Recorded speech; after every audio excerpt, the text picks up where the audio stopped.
Olá, e aí pessoal, como é que estão? Muito bem-vindo, meu caro aluno, muito bem-vinda, minha cara aluna. Gente, a gente chegou na quarta teleaula da disciplina de empreendedorismo. Passou rápido, não é?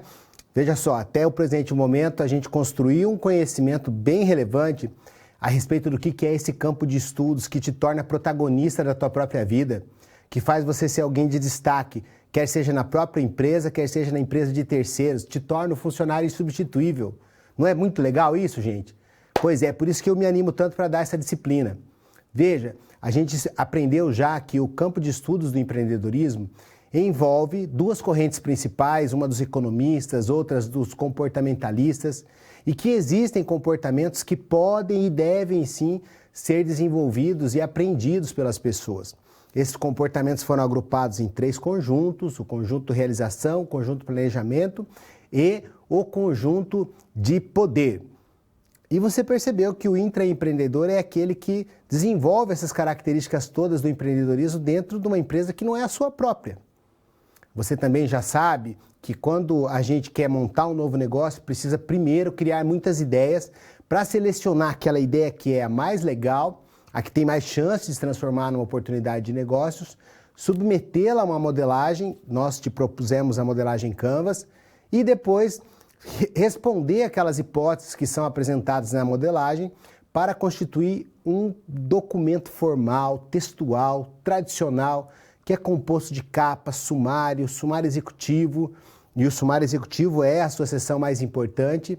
E mais do que isso, você descobriu que precisa ter no plano de negócios a descrição do empreendimento, das competências, habilidades e atitudes empreendedoras dos fundadores da empresa e eventuais sócios, e que precisa ter um plano operacional em que você vai colocar a descrição dos processos da empresa por meio de um fluxograma, da organização dos funcionários por meio de um organograma, e melhor ainda do que o organograma, por meio de uma matriz de responsabilidades, que você vai definir o layout, a disposição física das máquinas, e vai definir também a sua capacidade operacional, que é o rendimento do processo produtivo. Tem uma seção de marketing com todas as suas estratégias e o desenvolvimento da marca que vai criar o brand equity, a valorização da sua empresa. O plano financeiro com aquelas métricas econômicas, contábeis, aquelas métricas administrativas que vão te permitir levantar quanto de investimento será necessário para botar esse seu sonho para valer, para rodar, não é isso? E afinal tem um plano estratégico, que é aquele plano que vai te dizer onde você vai captar esses recursos. Pois é. Mas para dar uma coerência para esse nosso caminho que a gente correu até agora, hoje é o dia da gente conversar sobre os desafios do empreendedor. O desafio de gerir o seu próprio negócio. E isso tem a ver com as ferramentas administrativas que são necessárias para que nós, como empreendedores, nos defrontemos com os problemas que vão surgir. Mas a gente vai estar preparado. Então, bora lá para a nossa teleaula 4, que ela está cheia de conhecimento legal para a gente.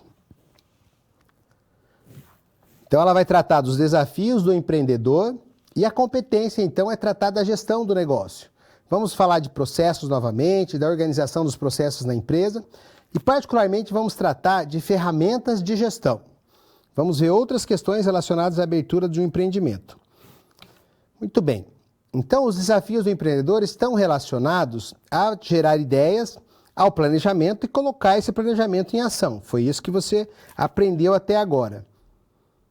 Então a gente deve, nesse momento, continuar pensando e agindo como um empreendedor que já elaborou o seu plano de negócio e agora vai afinar a questão da administração do empreendimento. Afinal, empreender não acaba no momento que você começa a empresa.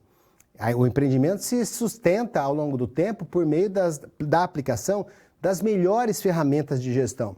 E nós não vamos te lançar aí no mercado sem que você esteja aparelhado para isso, não. Hoje é o momento de conhecer as funções administrativas, algumas das principais ferramentas utilizadas para a gente enfrentar com sucesso o que as dificuldades vão nos colocar como desafios.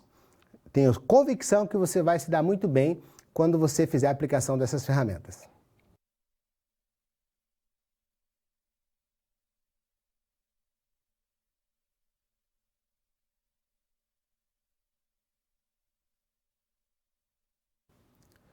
Como administrar um empreendimento de forma eficaz? Acompanhe aí no nosso material. Essas inquietações fazem parte de toda pessoa que planeja bem, que está disposta a buscar o sucesso. Então precisamos conhecer algumas ferramentas de gestão que auxiliam no processo de gerenciamento da nossa organização. Para que essas ferramentas possam ser aplicadas, antes de mais nada, existe uma competência que a gente precisa desenvolver. Qual é essa competência que a gente precisa desenvolver? Primeiro, precisamos conhecer quais são as principais funções administrativas. E essas funções têm algumas características que você vai precisar saber identificar. Mas é fácil, porque além de estarem contidas no seu livro didático, no seu roteiro de estudos, que é o material que eu preparei para você como slide, você também vai conseguir encontrar. A primeira delas é exatamente a função planejamento.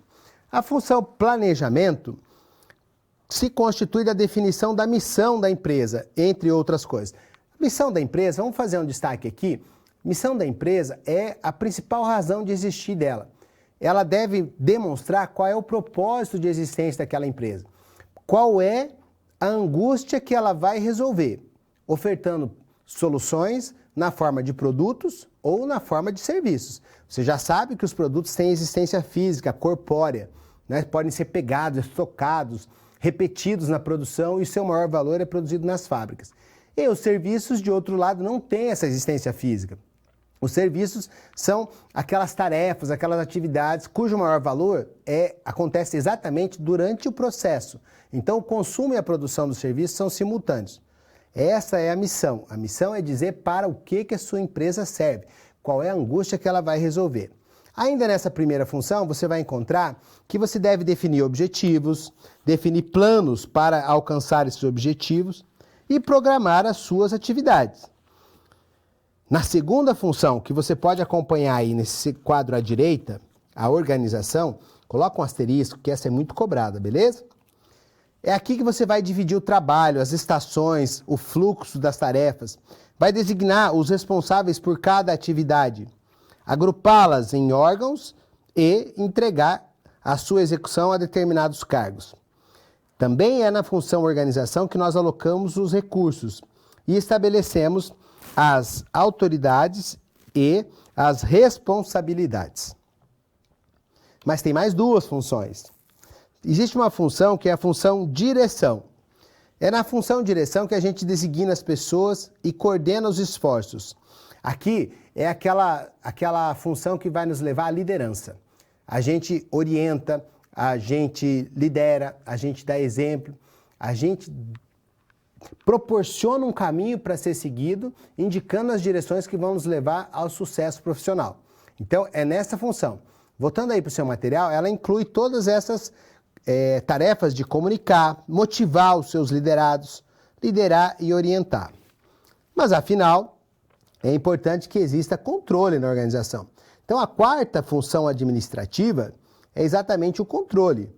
Aqui você define padrões e indicadores. O que são indicadores? São métricas normalmente expressas na forma de números, na forma de porcentagens, que você deve acompanhar para verificar se você está atingindo. Ou seja, eles permitem que você monitore o desempenho e também avalie esse desempenho. Se o desempenho é positivo, por obviedade, né, lógico, você vai manter e estabelecer repetir aquele comportamento que levou a um desempenho positivo. E se for negativo? Ora, se for negativo, você vai estabelecer ações corretivas. Então, essas são as 4 principais funções administrativas. Precisa saber? Precisa saber o que é que tem em cada uma delas, quais são as ações que você vai tomar. Só que essas funções administrativas, elas são muito facilitadas com a utilização de determinadas ferramentas. E essas ferramentas vão ser elencadas agora a seguir. A primeira delas, acompanhe, é um formulário que se chama 5W2Hs. Já existem variações com mais Ws, com mais Hs, mas o que nos interessa é esse aqui, que é a base, tá bom? São iniciais de perguntas. Então, os Ws, what, o que. O segundo W, por quê, why. O terceiro, who. O quarto, how much, quanto custa. E o quinto, W, aqui já é H, né? Quanto e como já são H. Mas os outros W são when, quando, e o where, onde. Para ficar mais fácil, eu coloquei aqui um esqueminha para você entender. Então, o what é a descrição do que você vai fazer, qual é a ação que vai ser realizada. Então, o que é que nós precisamos fazer, qual é a nossa tarefa. O why é para quê, para que ela serve. Então, a gente tem que dar uma justificativa para essa tarefa, os objetivos ou os benefícios que essa ação deve produzir. Mas quem age é um sujeito. E quem é esse sujeito? É o who. Quem? O responsável por executar e controlar esta ação. Existe um lapso de tempo para que essas coisas aconteçam dentro de uma empresa. Você tem prazos para cumprir. E você tem tarefas diferentes com prazos diferentes. Portanto, você deve definir as prioridades e definir o prazo para a realização dessa ação conforme o seu cronograma. Agora, as ações empresariais acontecem tanto dentro da empresa como fora. Onde vai acontecer? É o outro W, o where. Então, você vai descrever qual será a área ou o local onde aquela ação vai acontecer. Viu que aqui nós ficamos com os 5 Ws? Mas você me pergunta, cadê os 2 Hs, professor? Então, aqui, ó. How. Listar e detalhar os procedimentos necessários para implementar a ação. E o how much? Os custos, né? Estimar os recursos financeiros necessários para essa ação. Por que essa ferramenta é show? Ela é top. E é a única que você vai encontrar perguntando o que é formulário. Ela é show porque ela pode ser aplicada em qualquer tipo de atividade empresarial e mesmo nas suas atividades do dia a dia. Você quer fazer um programa de emagrecimento? Coloca ali. Por que essas ferramentas são importantes? Porque elas nos relembram perguntas que a gente precisa responder que são básicas, mas a gente, no decorrer do nosso dia a dia, acaba não fazendo. Tá certo? Então, excelente ferramenta, formulário 5W2H. Mas, prosseguindo, existe uma outra ferramenta administrativa, que é o ciclo PDCA. Ciclo PDCA, bom, se é ciclo é um intervalo de tempo, né? É um intervalo de tempo, que tem um T1 e um TI e um TF, um tempo inicial e um tempo final. Então, ciclos são atividades ordenadas que se repetem ao longo de um tempo. Aí nós temos a ação, vai começar com o P, tá? O P de planejamento. Então, localizar os problemas, estabelecer os planos de ação, partir para a ação, executando e colocando esse plano em prática. Depois, checar se foram atingidas as metas, acompanhando, sempre medindo essas metas com indicadores. E se você teve um resultado positivo, estabelecer como padrão, treinar no sucesso.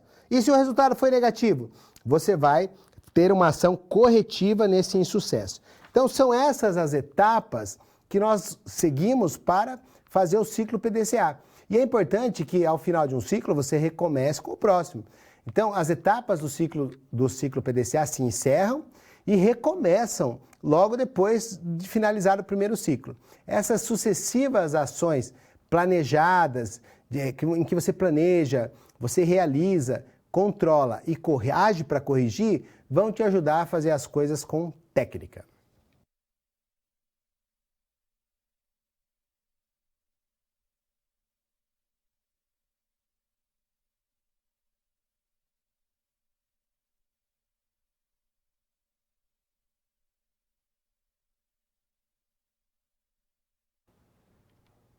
Nós estamos tratando da gestão. E não há gestão de empresa nenhuma que possa se considerar bem-sucedida se não dedicar atenção às vendas. Gente, as vendas são o que faz entrar recurso dentro da empresa, além de servirem como uma ferramenta do sistema de informações mercadológicas, porque as forças de vendas estão no mercado, os nossos vendedores estão lá junto ao nosso cliente, eles representam a empresa. Eles precisam estar bem treinados, precisam saber reconhecer como é que se realiza uma venda. E venda tem técnica. A venda não é feita de qualquer maneira, de uma forma rudimentar, sem treinamento. É preciso que nós dediquemos o nosso tempo e a nossa atenção para que as vendas venham, de fato, a refletir aquela necessidade que a gente tem de obter, de alcançar e realizar as nossas metas. Então, venda é fundamental. Você vai aprender a reconhecer 2 tipos principais de venda. Existe um que é mais instrumental e outro que é mais sofisticado, que precisa de mais interação com os vendedores. E existe uma ferramenta chamada funil de vendas, que tem uma série de etapas que precisam ser seguidas na forma sequencial para que você aplique e realize suas vendas de uma maneira técnica. E com essa maneira técnica, melhores resultados virão.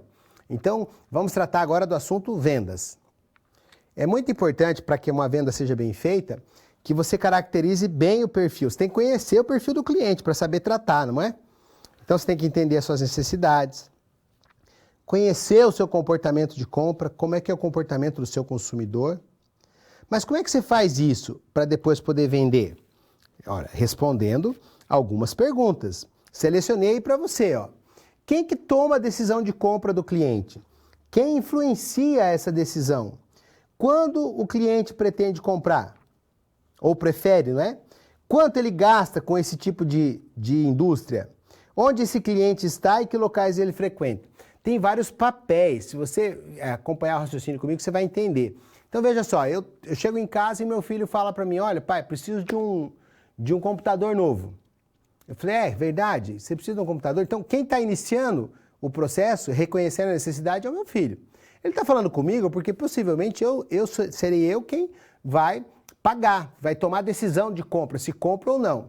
Mas ele pode ter sido influenciado por um colega dele que que participa de um grupo de jogo online que precisa de um computador com mais capacidade, que é um PC gamer, né? Para jogar e precisa ter mais recursos físicos na máquina. Então, o meu filho foi o iniciador, o amigo dele foi o influenciador, eu serei o decisor, porque o recurso quem vai despender sou eu, mas eu posso pedir, por exemplo, para um funcionário ou para um amigo ir para uma determinada loja, ou mesmo ir para fora do Brasil e comprar essa máquina. Então, o comprador será outro. Você está entendendo que existem papéis que são exercidos durante um processo de venda e a gente precisa compreender cada um deles? Se você compreendeu essa ideia, você vai fazer vendas muito bem treinadas e muito bem executadas. E as suas vendas vão produzir muitos resultados. Muito bem. A venda transacional, a primeira daquelas que eu disse que eu ia te explicar, é uma venda que não exige muita interação do vendedor com o cliente. Nesse tipo de venda, o cliente vai precisar, no máximo, de alguém que o auxilie a escolher o produto que ele deseja comprar, pois ele já tem a intenção de compra e já está na loja. É uma venda mais rudimentar, mais funcional. Então, venda tradicional é uma venda funcional, mais rudimentar. Agora, existe venda consultiva, que é um tipo de venda em que a presença do vendedor é muito mais importante, pois o consultor de vendas, o vendedor, vai ter a função de auxiliar o cliente a tomar a melhor decisão. Então, existem algumas... Eu dei o exemplo da informática, por exemplo. Se chega alguém numa loja de informática que não entende muito, ele vai dizer qual é a necessidade que ele tem. Olha, minha necessidade principal é textos, eu preciso produzir textos. Outro vai falar assim, olha, minha necessidade principal é jogo. Outro vai falar, eu preciso de muita capacidade de armazenamento nessa máquina. Então, precisa ter alguém especializado que vá orientar essa pessoa na escolha das melhores configurações. Esse exemplo acho que dá para você materializar bem. Então, a venda transacional é uma venda que a pessoa já está lá e fala, olha, eu vim aqui buscar um mouse. Quero um mouse. E eu quero um mouse ótico, que não tenha fio. Beleza? Beleza. Ah, tem aqui preço tal, tal, tal. Fechou. Agora, se a pessoa chega e fala, olha, eu precisava de uma orientação porque a minha necessidade é tal e eu gostaria da máquina mais alinhada com o meu perfil.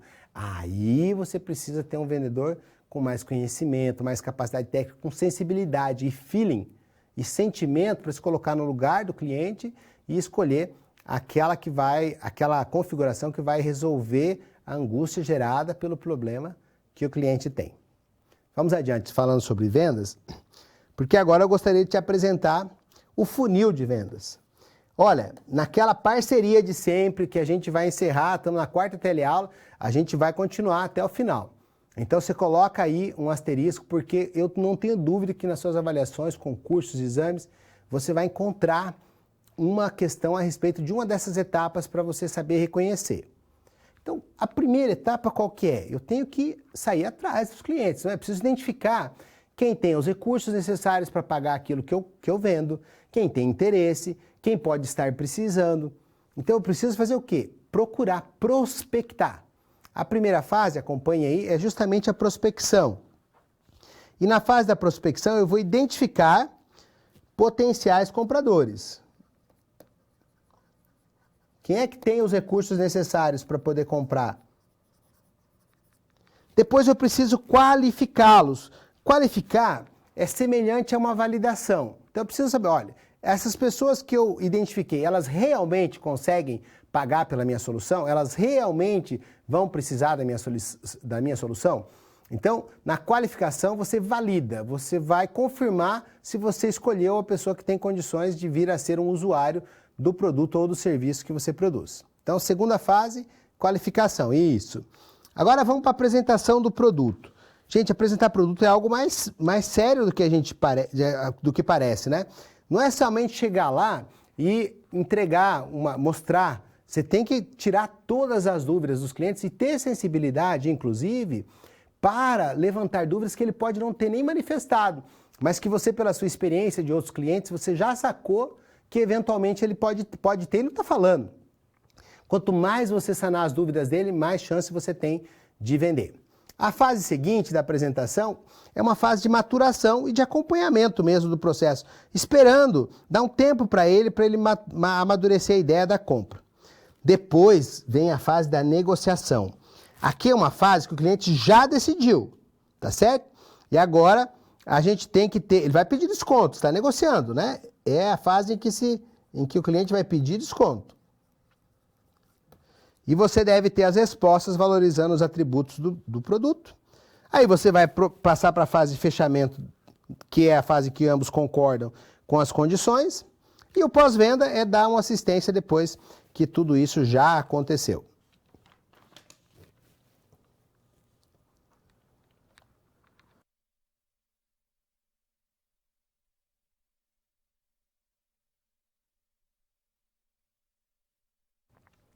Você sabe que, tanto para vender, quanto para sua empresa ficar bem lembrada na cabeça dos clientes, quanto para você adquirir diferenciais em relação à concorrência, o que você tem que fazer é ser inovador. Quer seja uma inovação radical, aquela inovação que muda tudo, ou uma inovação em que você vai colocando uma solução nova num produto que já existe, vai aperfeiçoando. O importante é que você tenha inovação. O empreendedor que inova tem muito mais chance de dar certo do que esses empreendedores que procuram fazer da mesma forma que as outras pessoas fazem e vão competir só no preço e vão ganhar cada vez menos. Então, a falta de diferenciação leva a uma falta de um ganho maior.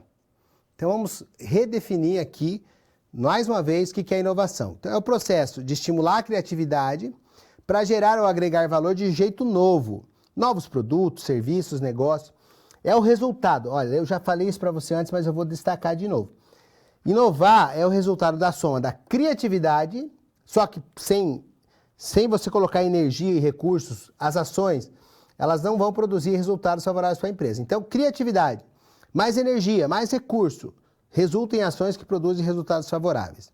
E os negócios inovadores são os que introduzem no mercado com êxito, com sucesso, produtos ou serviços inéditos e também adotam processos, métodos e sistemas que não existiam anteriormente ou que já existiam, mas têm uma característica nova, diferente do que aquilo que estava sendo apresentado até então.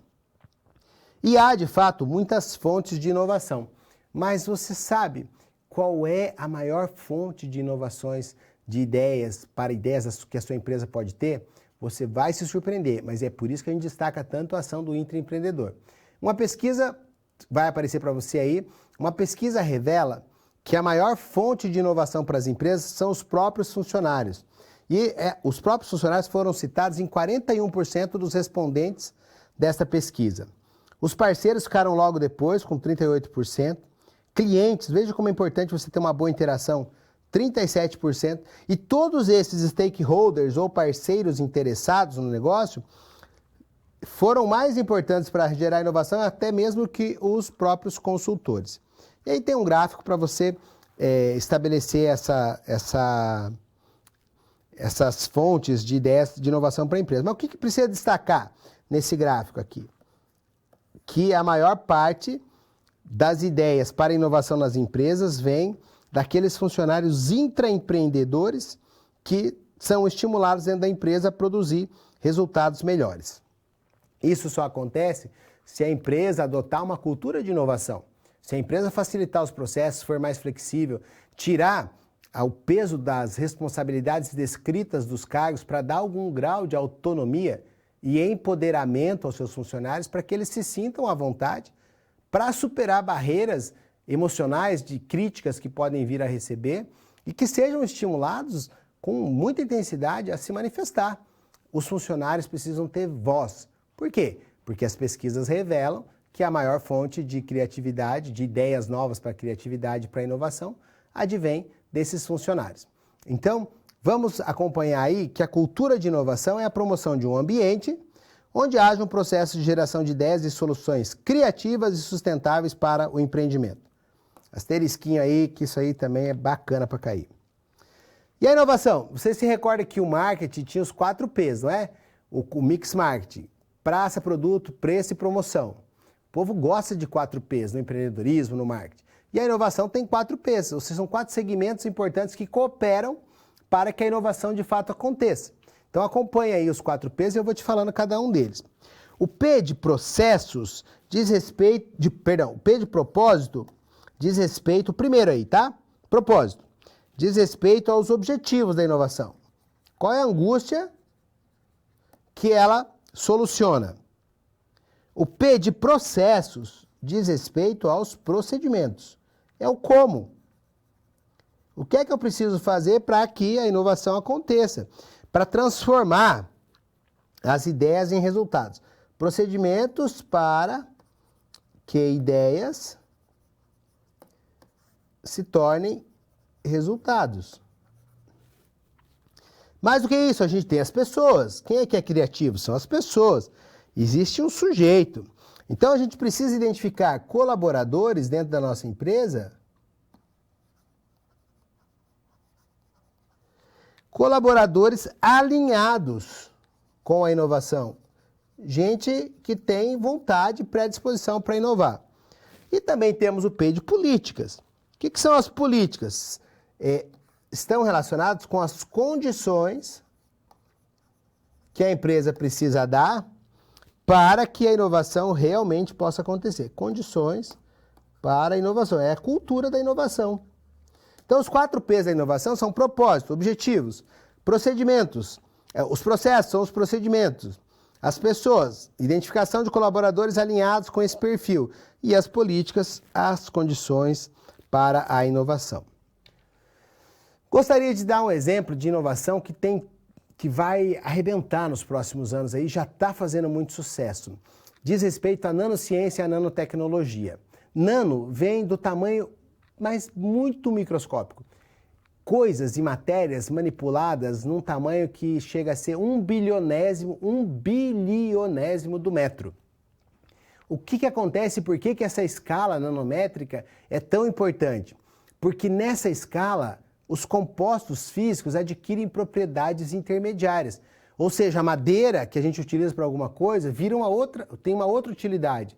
A prata que a gente utiliza para ornamentação, para a condução de alguns tipos de estímulos, acaba virando bacteriostática, acaba matando bicho. Por isso, hoje em dia já existem jalecos que a gente pode utilizar no ambiente hospitalar que estão impregnados com essas nanopartículas de prata para que os micro-organismos não sobrevivam. Existem outras aplicações enormes. Acompanhe. Tem o slide com as 2 definições, as coisas que têm dimensões nanométricas. E aqui nesse slide, você tem a demonstração de quais são os setores que vêm se destacando. Por exemplo, os setores dos cosméticos. Existe um tratamento para mancha de pele que precisa utilizar um ativo que se chama alfa-arbutin. Esse ativo atua na inibição da produção de melanina, que pigmenta e faz manchas na pele. E aí a indústria conseguiu manipular essa matéria num tamanho nano, no bilionésimo do metro, que consegue levar pela pele na célula que precisa atuar. Então veja a combinação das duas coisas aí. Isso é nanotecnologia. Tecnologia é inovação.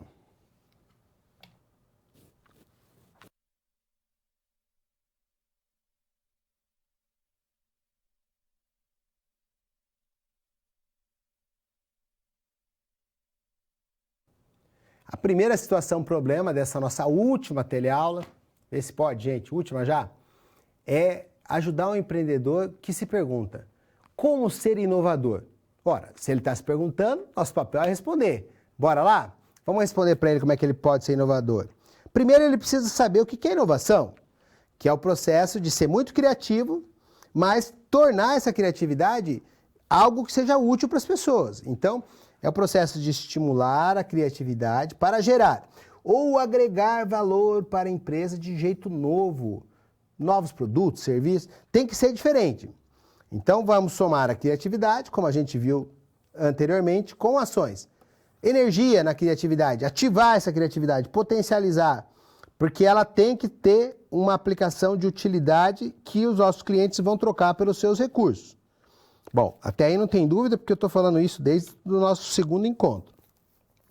Agora, para a empresa, a inovação é a introdução com êxito de novas soluções.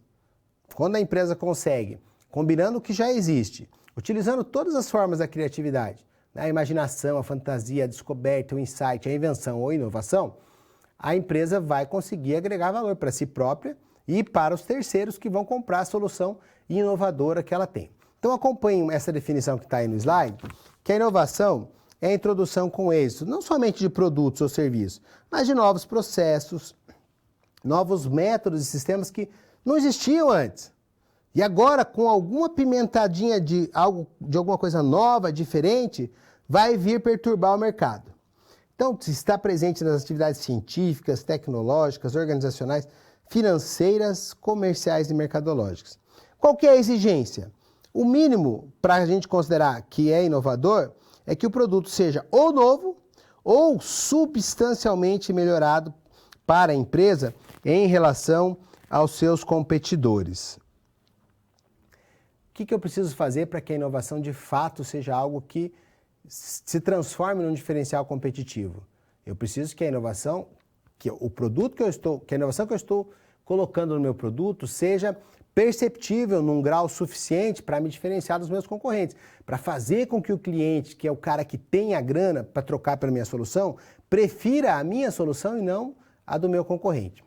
Prosseguindo aí, nós vamos tratar agora de onde vem a inovação, né? Normalmente uma inovação tem algumas formas de se surgir.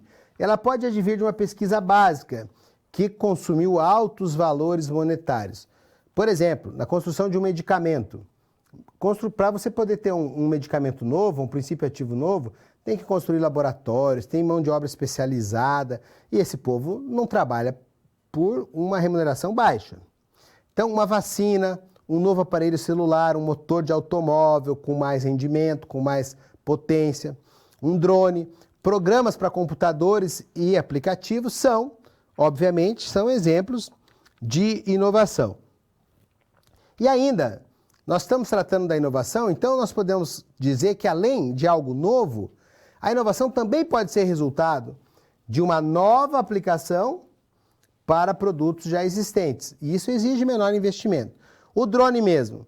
O drone, hoje em dia, que era somente para ter visão panorâmica, hoje ele já realiza orçamento para reparos em telhados, faz entrega de pizza, supera lacunas de tempo, espaço e propriedade para fazer entregas em locais inóspitos. Então, note que existe, de fato, dois tipos de inovação. Existe aquela radical ou disruptiva, que é aquela inovação que vem e arrebenta com a tecnologia antiga. A máquina digital em relação à máquina que tinha filme que precisava revelar com emulsão de prata. A planilha Word de editor de texto de computador veio e acabou, perturbou com a vida das máquinas de escrever que eram mecânicas. Destruiu indústrias como Hamilton e Olivetti. E aí temos o outro tipo, que é aquela que vem sendo realizada aos poucos. As versões sucessivas de celulares, que eu já tinha dito para você. Então, o S1, S2, S3, S9, S25, S200, o iPhone 1000, que daqui a pouco vai chegar no iPhone 1000, X não sei o que, XR, XP. Então, essas versões, o que elas vêm acontecendo? São inovações incrementais. É uma solução que já existe, mas a elas vem sendo adicionada uma novidade que é suficientemente importante para que a pessoa tome a decisão de trocar. Então, essas questões a respeito da inovação, o empreendedor não pode deixar de considerar.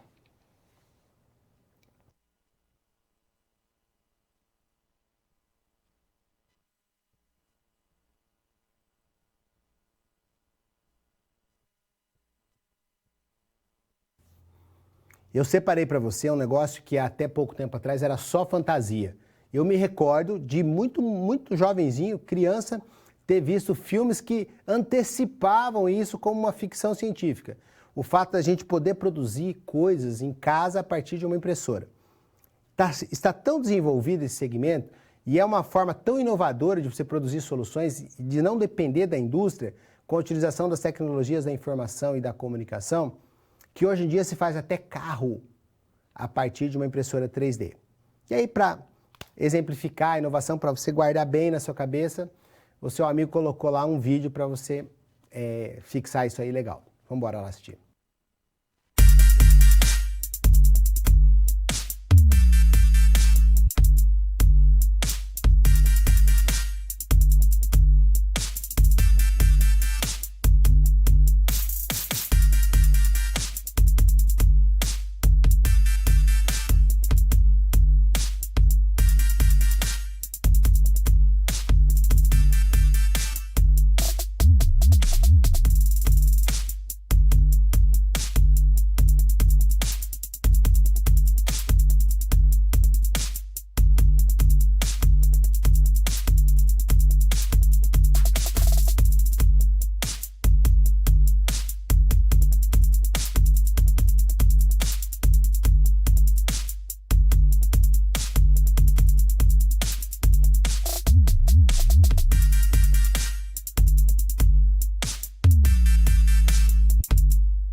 Sabe o que é ser inovador também?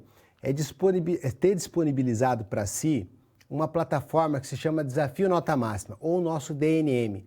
É inovador você ter uma tecnologia dessa na educação. Ela identifica gaps, lacunas no seu aprendizado e disponibiliza listas de exercícios que vão exatamente tratar essas questões que você eventualmente vai ter uma dificuldade ou que já apresentou algum tipo de dificuldade.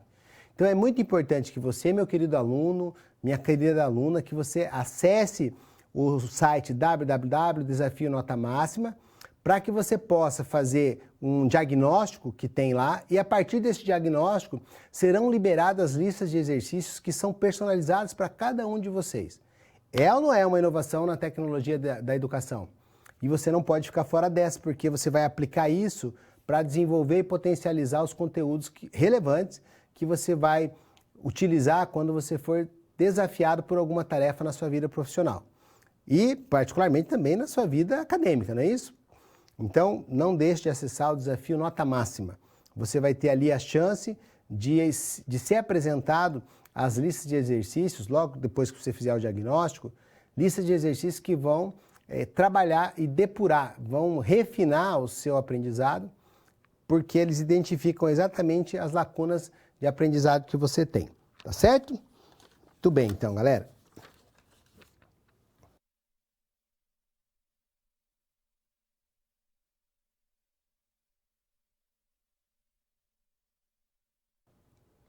Vamos tratar de algumas tendências em empreendedorismo e entre as tendências do empreendedorismo existem algumas que fazem com que o empreendedor tenha maior ou menor desempenho no mercado em que ele se propôs a explorar. Qualquer que seja o mercado, o empreendedor necessariamente precisa conhecer o comportamento de consumo dos seus clientes. Eu preciso entender quem é que influencia, quem é que reconhece uma necessidade, quem é o decisor, quem é aquela pessoa que vai efetivamente realizar a compra e mais, pode ser que quem tenha iniciado o processo, reconhecido a necessidade, quem tenha influenciado as especificações, quem tenha tomado a decisão de comprar, quem tenha sido comprador, nem venha a ser a mesma pessoa que vai utilizar. Numa empresa, alguém pode falar que precisa melhorar a performance, aí uma outra pessoa fala, para melhorar a performance da nossa empresa, nós temos que ter um equipamento X com tais especificações, aí o responsável pelo departamento de compras que compra comercial, que é um departamento especializado com gente experiente, vai determinar pela positividade de realizar aquela compra, aí vai determinar que uma outra pessoa, que seja um comprador organizacional, vá até uma determinada empresa que tenha aquele tipo de maquinário, e quem é que vai utilizar? Uma outra pessoa que é um operador. Então veja que existem muitos papéis e a gente precisa entender o que é que modula, o que é que influencia esses papéis.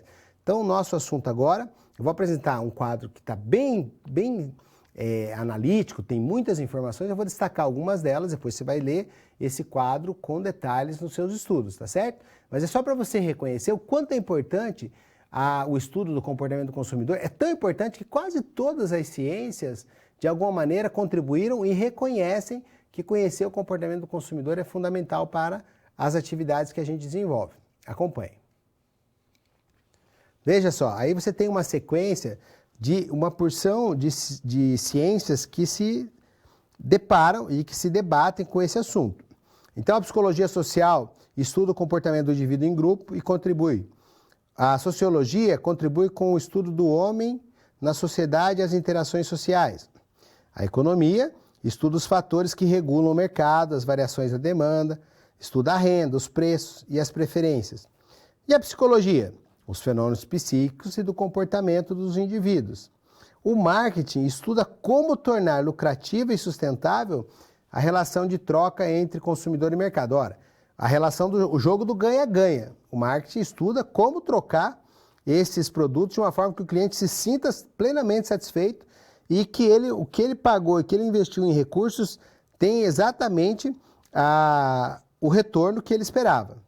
Existe inclusive a semiótica, que estuda os símbolos e os significados que são atribuídos a eles, e a antropologia cultural, que estuda a cultura de um grupo ou a sociedade e a influência que essa sociedade tem no indivíduo. Bom, você já deve ter se familiarizado, a partir de eu ter falado uma porção de vezes, que nós somos a espécie dominante no planeta por conta do nosso polegar opositor, que nos deu a possibilidade de fazer ferramenta, e do nosso telencéfalo altamente desenvolvido. Então, a gente tem um hemisfério cerebral direito, que diz respeito, entre outras coisas, à nossa emotividade, um hemisfério cerebral esquerdo, que cuida da nossa racionalidade, um corpo basal, que junta os dois e é o nosso repositório de instintividade, e você sabe que nós, como seres humanos, renunciamos a algumas liberdades individuais para viver em sociedade. E se a gente vive em sociedade, a gente tem influência das pessoas. Dessa configuração triádica, né, de 3 componentes grandes que tem o nosso cérebro, derivam as principais teorias que explicam o comportamento do consumidor. E aí do nosso lado, relacionado ao nosso hemisfério cerebral esquerdo, existem as teorias racionais. Acompanhe aí no slide. Elas dizem que nós temos consciência do nosso consumo, que a gente consome de forma consciente. E como os nossos desejos e as nossas limitações, os nossos desejos são ilimitados, mas os nossos recursos para poder realizá-los são limitados, nós, pela nossa racionalidade, temos a tendência de escolher a melhor relação custo-benefício. Então, essa é uma teoria de racionalidade explicando o comportamento do consumidor. Mas a gente não tem um lado direito, o ladão da emoção, e a gente não compra por emoção. Você compra se você está deprimido, está deprimida, você compra porque você quer impressionar alguém. E aí existem as teorias que vão mais para o lado da psicologia do sujeito, da consciência, que dizem que o nosso comportamento de compra não é um comportamento sempre racional, que às vezes ele manifesta algo que está lá embaixo na nossa consciência, que está, né, subliminar, que está escondidinho, que a gente manifesta pela nossa compra. Aí no nosso slide você vai ver que são as nossas teorias motivacionais. E existem aquelas teorias que tentam explicar o nosso comportamento de consumo a partir das teorias comportamentais. E aí ela vai observar somente o comportamento do sujeito e os resultados desses comportamentos. Não vai querer saber se ele fez o uso racional, se foi um uso psicológico. Não é isso. Ela vai querer saber do resultado e do impacto que o comportamento do indivíduo provocou. Então são situações diferentes. E mais do que isso, existem as teorias que explicam o comportamento do consumidor a partir da interação que o sujeito tem e da influência que ele recebe dos grupos sociais dos quais ele participa. Não é assim? Vamos dar um exemplo bem simplão aqui, ó. Vamos pensar o seguinte, um cara que torce para o Palmeiras. A cor do Palmeiras é verde. Você acha que o cara gosta de ir pro estádio ou encontrar os amigos que também torcem pro Palmeiras? Ele gosta de uma camisa preta? Então, o consumo dele é influenciado pelos grupos que ele participa. E o grupo que mais influencia a gente é um grupo de afinidade primária que a gente conhece como família. A família influencia a gente pra caramba, é um grupo de afinidade. E o grupo que eu consumo coisas para parecer com determinados grupos que me interessam, e eu deixo de consumir coisas para que não me relacionem com determinados grupos que eu não gosto. Então, se eu não sou muito da área do skate, por exemplo, eu não vou comprar uma roupa, uma bermuda de skatista. Pelo contrário, se eu for do skate, dificilmente eu vou comprar um paletó e um terno, porque o estilo de vida da pessoa que curte skate é diferente. Você entendeu? Então, essas são as 4 principais teorias que procuram explicar o comportamento de consumo das pessoas. E você, como empreendedor, nós temos que entender, conhecer isso, saber que isso está atuando ali no mercado, a fim de modular o comportamento da nossa galera. Beleza? Para frente aí. Então, o comportamento do consumidor, conforme a gente viu, ele é influenciado por influências externas, que o marketing, a nossa ação de marketing lá, né? Nossa promoção, propaganda, publicidade, eventos e experiências, assessoria e relações de imprensa, vendas diretas, marketing direto, fazem na cabeça das pessoas, mas o ambiente sociocultural representa as influências externas. A gente viu que existem as influências internas, que se assentam na psicologia do sujeito, né? Tem teorias aqui do Freud, tem teoria aqui de Herzberg, tem vários pesquisadores que falam que a gente tem uma influência interna, que vem do nosso subconsciente, muito forte no momento da compra. E existe uma saída nesse processo, que é a avaliação que a gente faz depois da compra, da experiência que nós tivemos. A experiência que nós desejamos é que seja uma experiência hedônica, prazerosa, e não simplesmente utilitária. E afinal, nós conseguimos reconhecer que o processo de decisão de compra passa por algumas etapas. A primeira etapa é o reconhecimento que nós precisamos resolver uma necessidade, então é a etapa da consciência. Depois a gente vai buscar informações, demonstrando o nosso interesse. Nós vamos nos deparar com várias opções, vamos fazer a avaliação delas. Tomada e identificada a melhor opção, nós vamos realizar o negócio e vamos estar atentos às ofertas de pós-venda que nós vamos ter. Garantia, serviço de assistência caso aconteça algum tipo de dano ou de problema no equipamento. Então, essas etapas todas fazem parte do comportamento, são as etapas do comportamento de compra do nosso consumidor, que são moduladas por diversos fatores que advêm principalmente da orientação triádica do nosso cérebro e da nossa interação com as pessoas à nossa volta.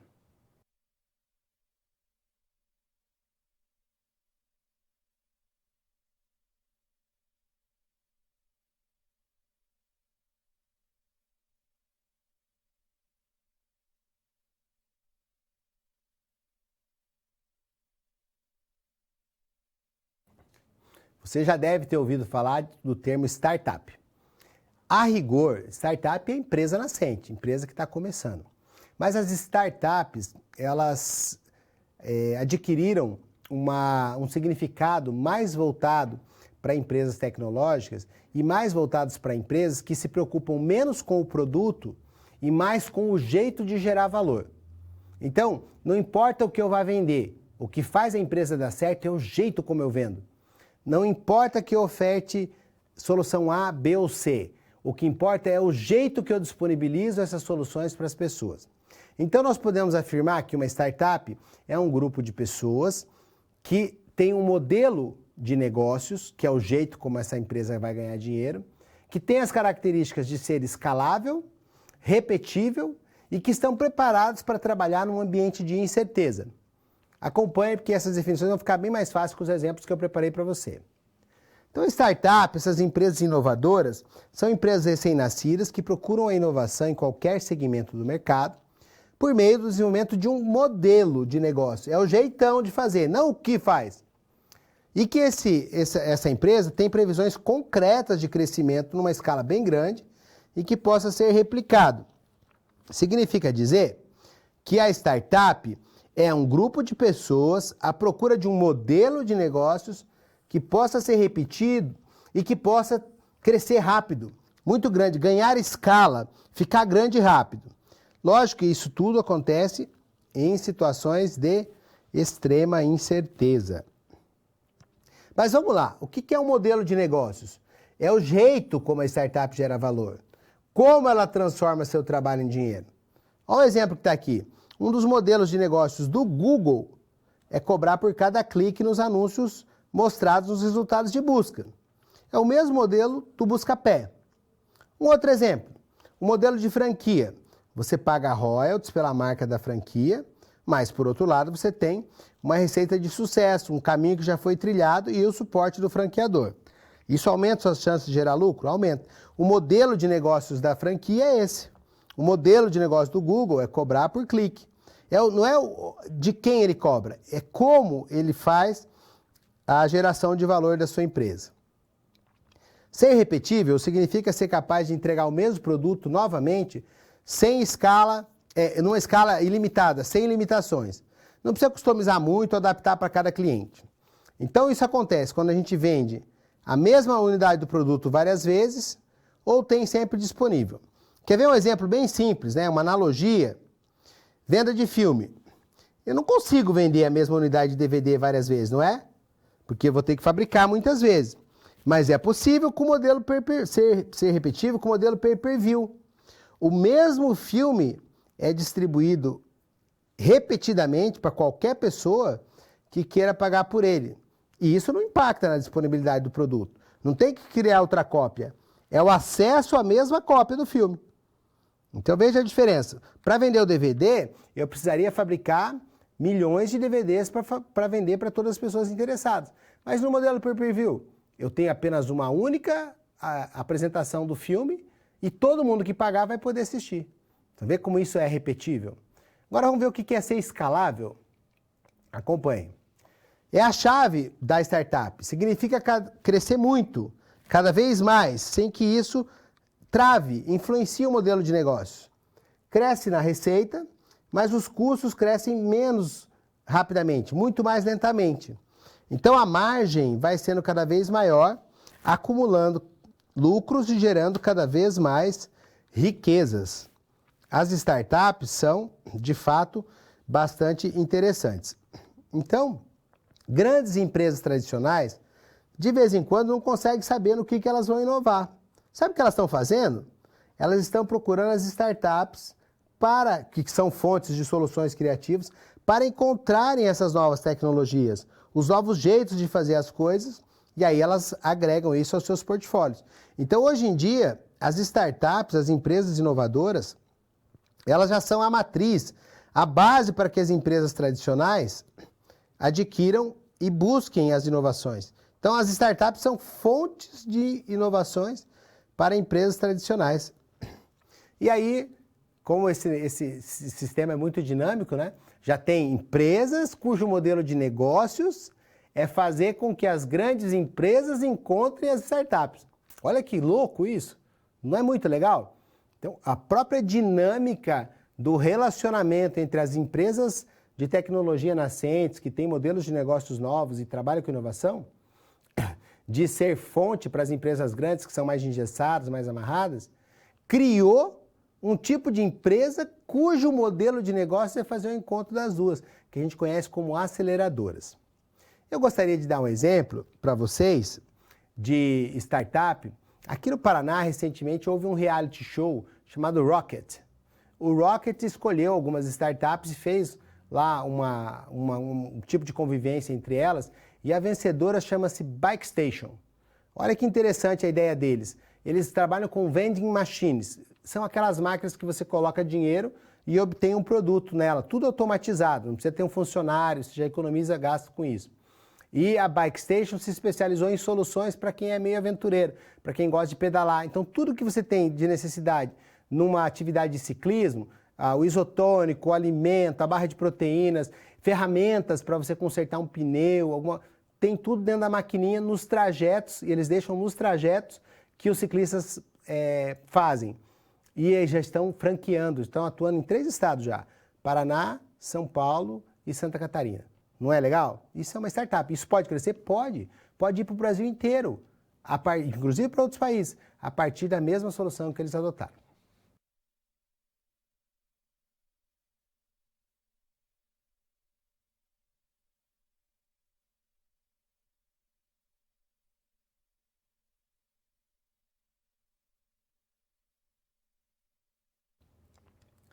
Essa teleaula é sobre os desafios do empreendedor. E de fato, galera, empreender é superar desafio. A vida do empreendedor, ela tem mais autonomia, ela permite que você não bata no teto do salário e que possa ganhar e pode ficar rico. Por outro lado, tem muitos desafios que você vai encontrar. A gente precisa te alertar para esses desafios. Existem alguns desafios que você controla e outros que você não controla. Então, vamos conversar um pouquinho sobre cada um deles. Então você tem que pensar sempre num horizonte temporal e estabelecer metas de longo prazo. Vamos ver aqui. Quais são os desafios que você irá enfrentar nos próximos 5 anos? Alguns estarão sob seu controle, como você vai cuidar da sua vida pessoal, como você vai se preparar estudando para os próximos desafios profissionais e aqueles que vão aparecer. Então na sua empresa, você vai poder lançar mão das ferramentas administrativas aqui. Agora, você tem que pensar também no que vai estar fora do seu controle para você tentar se fortalecer. O que pode advir do mercado? Pode surgir uma lei nova, não é? O que vai acontecer com a economia? Pode surgir um vírus, como aconteceu, que está prejudicando o preço das commodities, o preço das coisas que a gente utiliza como matéria-prima. E existem, obviamente, os desafios políticos e governamentais. Isso está fora do nosso alcance. A gente não tem como controlar. Mas o que a gente pode fazer é utilizar o nosso raciocínio, e o nosso raciocínio é potencializado pela educação continuada, está ao seu alcance. Continuar estudando, fazendo cursos, se ferramentando para enfrentar esses desafios. Desenvolver habilidades de negociação, ser persistente, não se deixar abater facilmente, e procurar ser resiliente. Resiliência é uma característica daquelas pessoas que conseguem ser muito perturbadas, elas não é que elas estão imunes ao sofrimento, mas elas se reorganizam internamente e fazem com que o aprendizado do enfrentamento de um determinado sofrimento se transforme em fortalecimento para a próxima batalha que ela vai lutar. Então é a pessoa que, mesmo sofrendo as dificuldades da vida, aprende com essas dificuldades e depois ela se fortalece e aquilo que já a derrubou no passado não derruba mais, porque ela aprendeu a lidar com aquilo. Nesse mesmo esquema, vamos prosseguir, a gente ainda tem a possibilidade de lançar mão daqueles 10 comportamentos empreendedores. Quais são esses 10 comportamentos empreendedores? Bom, acompanha aí, dê uma lidinha.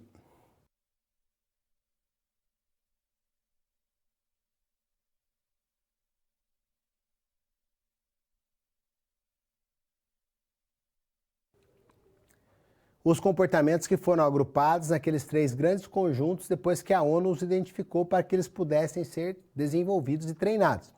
Então, o conjunto planejamento, o conjunto realização e o conjunto poder. Acompanhe aí que estão distribuídos os comportamentos dentro de cada um deles.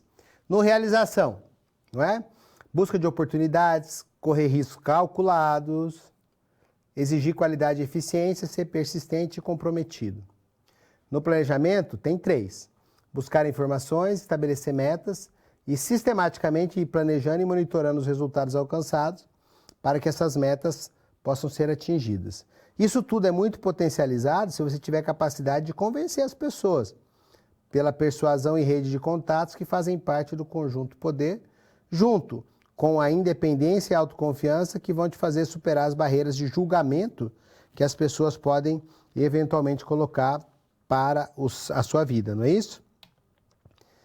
Então, como construir um plano de desenvolvimento de carreira de médio prazo, professor? Bom, primeira coisa, você tem que lançar a mão, uma coisa que ajuda muito é do networking. Networking não são as pessoas que você conhece, são as pessoas com quem você tem algum tipo de relacionamento.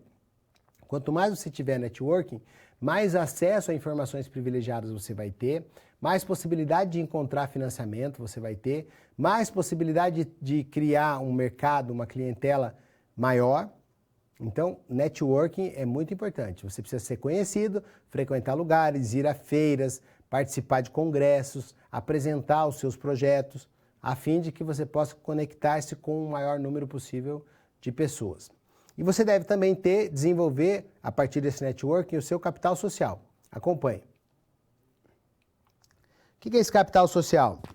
Capital social, você já me ouviu falar, são as relações de confiança, solidariedade e reciprocidade, com as quais você transforma sentimentos em recursos. O exemplo que eu gosto de dar é se você fez um favor para alguém, essa pessoa é dona de uma caminhonete ou um caminhão. Eventualmente você precisa de um frete. Ao invés de pagar, você, por já ter feito alguma coisa, pode acionar essa pessoa. E aí o que você deixou de pagar se transforma em handicap. E para finalizar, acompanhe. É importante então que você pense onde você quer estar daqui a 5 anos, descreva as ações que você precisa ter para alcançar as desenvolva uma parceria com muita gente e vá desmembrando o seu plano em metas menores. Assim você vai transformar o seu plano de longo prazo num plano de carreira a médio prazo.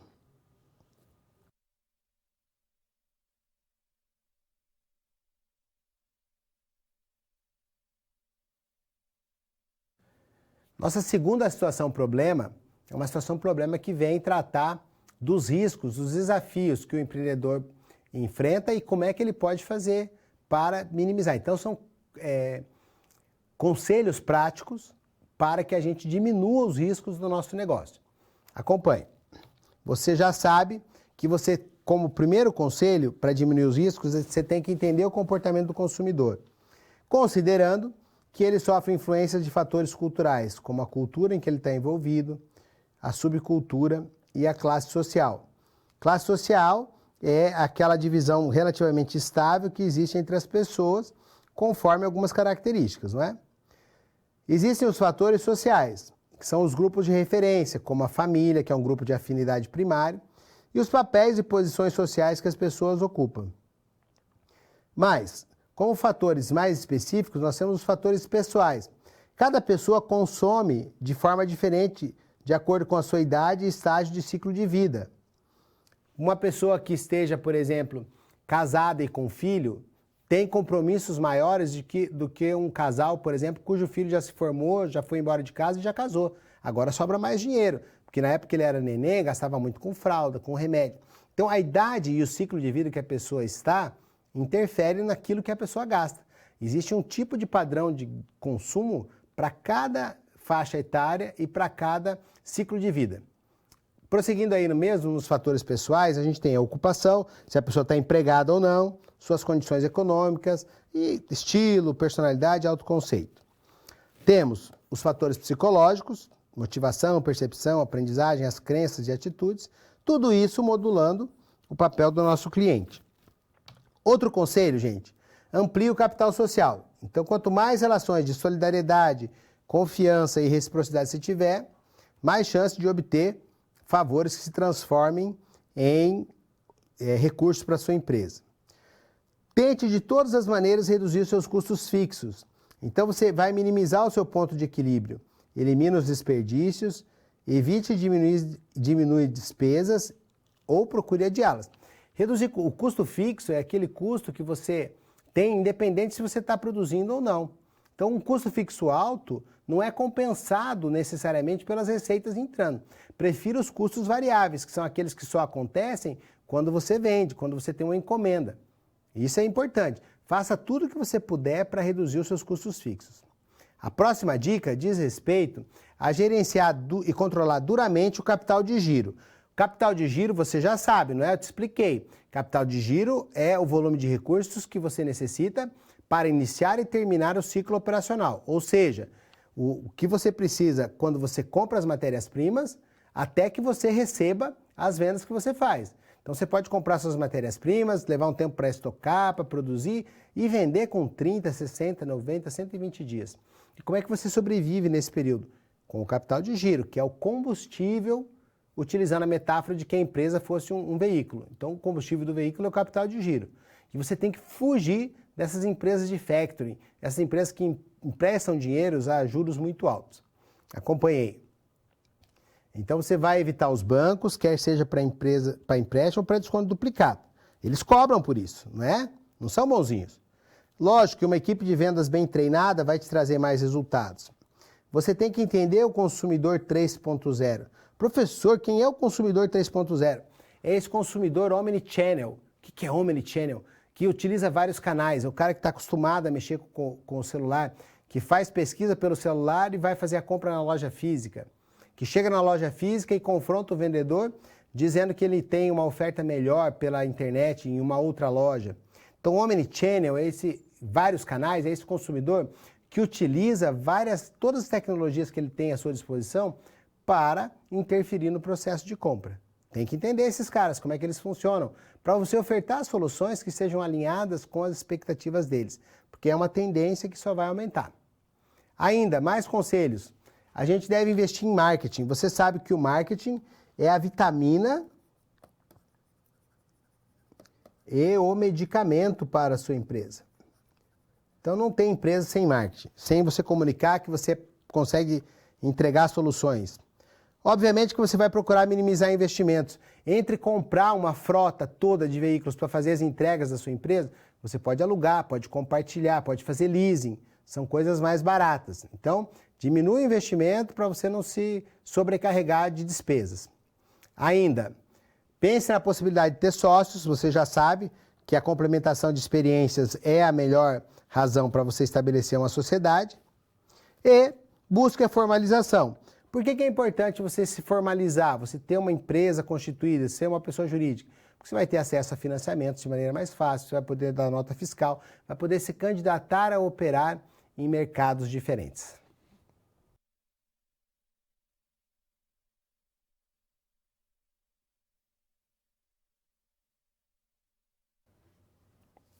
Muito bem, galera.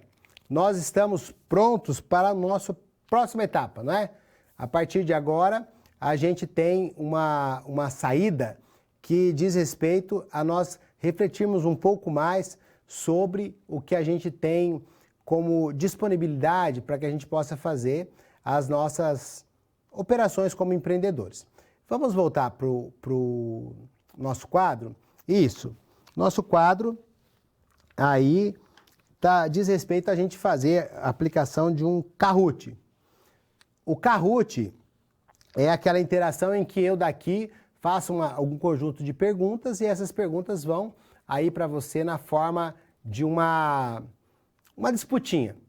Então eu vou fazer, você já acessa aí kahoot.it e coloca esse PIN, esse código que está aparecendo para você.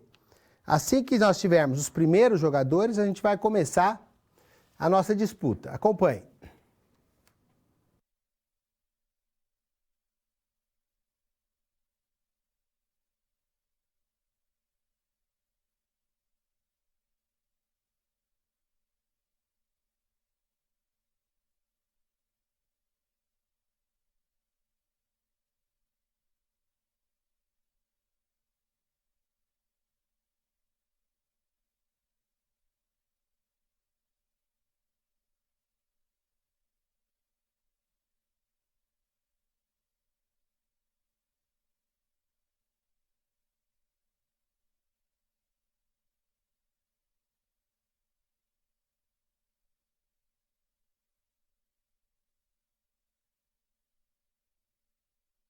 Em raio.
Galera, o programa gerou um novo PIN, vocês entraram, agora vamos embora para a disputa, hein? Vamos ver quem vai ganhar isso aí. Vamos lá.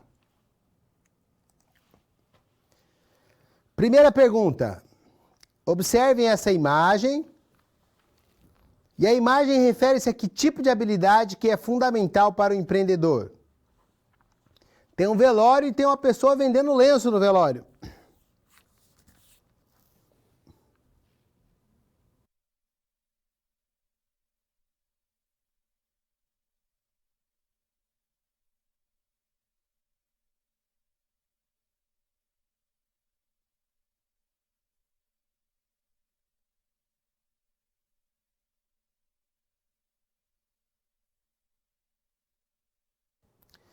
Muito bem, pessoal. É a predisposição, não é? Predisposição, criatividade e inovação são as três principais atividades que o empreendedor precisa ter. É dispor com antecedência. Então, quando todo mundo está vendo uma situação por um determinado ângulo, aquele que quer ser empreendedor vê como uma oportunidade de negócio. O cara vende até lenço em velório. Bora lá para ver como é que ficou a classificação. Muito bem, temos em primeiro lugar o Alan. Muito bem, Alan. Vamos para a próxima. Segunda pergunta. Qual é o tipo de inovação que é representado por essa imagem? Que é uma imagem de soros sendo aplicados e o soro tem uma caixinha com o emblema de super-heróis e as pessoas que estão aplicando dizem para as crianças que elas estão recebendo a fórmula secreta de um super-herói, que isso torna a quimioterapia um pouquinho mais fácil para as crianças. Isso é o quê? Que tipo de inovação? Muito bem, a maior parte acertou. É uma inovação incremental. Não é radical, porque o soro, a aplicação de soro já existe. Então é uma melhora numa tecnologia que já existe para resolver alguma coisa, mas que recebeu um acréscimo de inovação, uma novidade. E a maior parte acertou. Parabéns. Vamos ver como é que ficou o nosso placar. Agora o Marcelo assumiu a liderança, hein? Parabéns, Marcelo. Vamos ver como é que vai ser com a próxima. Qual é o conceito do economista Joseph Schumpeter, segundo o qual cada inovação perturba e destrói tecnologias antigas?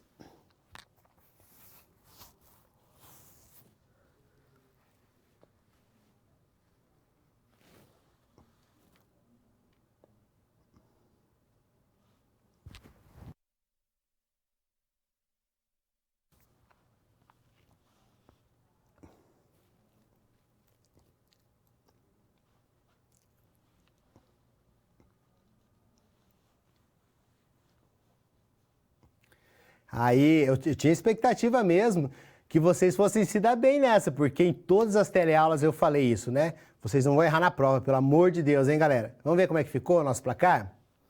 Agora, a gente tem... O Matheus passou na frente aí, Matheus. Vamos para a próxima.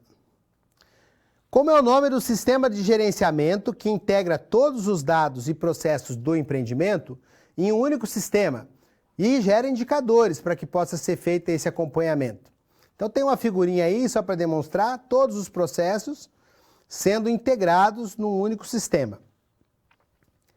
Galera, vocês têm esse conceito no livro de vocês, não foi tratado nas teleaulas, mas o Kahoot também é para que a gente possa introduzir conceitos novos. Então, guarde essa informação.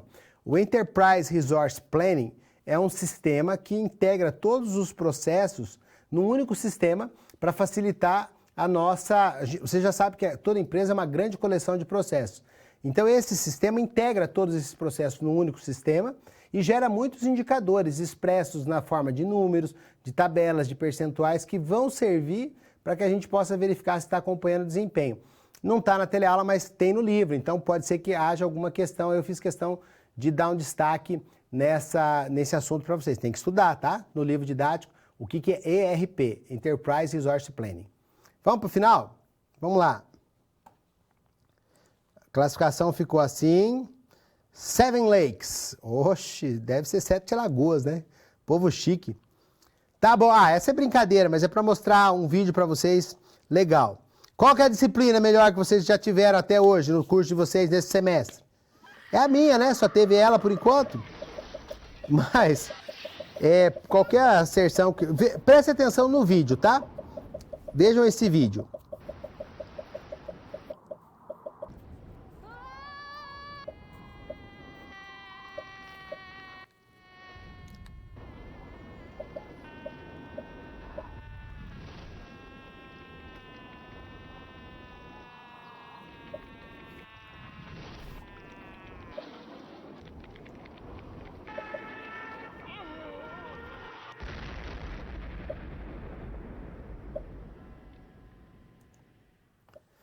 Muito bem. Na verdade, gente, esse vídeo foi uma brincadeira. Se eu de uma pergunta, foi uma zoeira, né? Uma brincadeira. Todas as alternativas estavam certas porque só tinha meia disciplina. Pelo seguinte, porque a vida é muito curta. Passa num instantezinho. Se vê, a gente mal começou essa disciplina, agora já terminou. Então a gente tem que tentar levar as coisas de um jeito que nós aprimoremos os nossos processos, mas sem muito estresse. Tá certo? Então eu quero que vocês tenham essa possibilidade de acionarem a gente sempre que precisarem. E vamos ver como é que ficou o nosso Kahoot? Porque a mensagem desse último vídeo é simples. A vida é curta e a gente tem que gastá-la com experiências positivas. Beleza? Vamos ver como é que ficou? Aí, o nosso pódio. Parabéns para o Marco Silveira. Para o Matheus, que disputou até o final. E em primeiríssimo lugar, Seven Lakes, Sete Lagoas. Parabéns, galera de Sete Lagoas. É isso, gente. Vamos voltar para a nossa teleaula. Agora é aquele momento em que a gente faz uma síntese de tudo que a gente conversou, não é?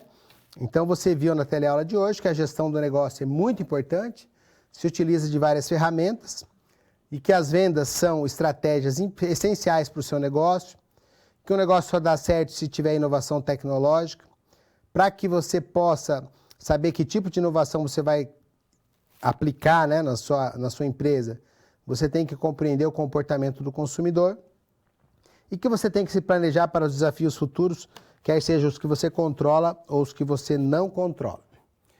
Eu quero finalizar agora querendo agradecer a possibilidade de ter ministrado essa disciplina, dizer para vocês que logo em sequência vocês vão ter a primeira avaliação que diz respeito à nossa disciplina. Gente, de boinha, se tiver algum problema, alguma questão, vai ser resolvido, a questão vai ser anulada. Eu imagino que não. É um programa que seleciona as questões. Eu vou estar acompanhando as provas, mas vou estar atendendo muitas salas, então pode ser que leve algum tempo para responder. Mas o que eu queria de fato dizer é que foi um grande prazer. De verdade, eu realmente curti dar essa disciplina para vocês e me resta então agradecer, desejar que Deus dê força, saúde, fé, foco, confiança para vocês e que vocês nunca se esqueçam, como empreendedores e como pessoas, que não deve faltar pão para quem tem fome, nem fome de justiça para quem tem pão. Um grande abraço e até uma próxima oportunidade.